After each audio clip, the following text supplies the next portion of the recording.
आजपासून 3 दिसांचे budget session सुरू जाता आणि प्रामुख्यान पयले 2 दीस आसा न्ही गव्हर्नन्स जे भाशण जे फाटले सुरू जाल्लें ताजेर चर्चा जातली आनी त्याच बरोबर तिसरे दीस आसा न्ही म्हणजे 26 तारखेर आमचे माननीय मुख्यमंत्री बजेट मांडटा त्यामुळे हे सेशन बरें सुरळीत जावचें ही अपेक्षा ही विरोधकां कडल्यान आमकां अपेक्षा आसा आनी सत्ताधारी जे आमचे जे रुलिंगाचे जे लोक आसा तांचे कडेन अपेक्षा सर तुमचे लास्ट सेशन स्पीकर जावपाक शकता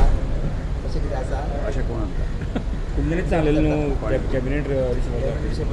अरे तुम्ही हांव जे पयर हांवें जे विशय केल्लो पळय आसा न्ही जे तुमी म्हणजे खंयच्या ना खंयच्या तरी मिडियाच्या माध्यमांतल्यान कोण कोणाचें नांव येता की तुमीच प्रश्न म्हाका उपस्थित केलो आनी तुमच्याच प्रश्नाचेर हांव उत्तर दिलें म्हणजे हांगा वेगळें कितें हांवें कितें केलां अशातलो भाग ना पण सर तुमकां जर मिनिस्ट्री मेळ्ळी जाल्यार तुमी एक्सेप्ट करूंक तो पक्षाचो निर्णय तो मुख्यमंत्र्याचो निर्णय म्हणजे जर तुमची तयारी आसा म्हजे सारकें तर समजा म्हणजे पक्षाच्या हांव वेगळ्या स्तराचेर काम केल्लें आसा हाजे वेळेर मंत्री म्हणून काम केल्लें आसा नंतर कमिशन म्हणून काम केल्लें आसा आज सभापती म्हणून जर म्हजी आवश्यकता जर वेगळ्या ठिकाणी आवश्यक आसा जाल्यार ती त्या वेळाचेर म्हणजे पक्षा संघटनेच्या दृश्टीन पक्षान जो निर्णय घेता आसा त्या निर्णयाचेर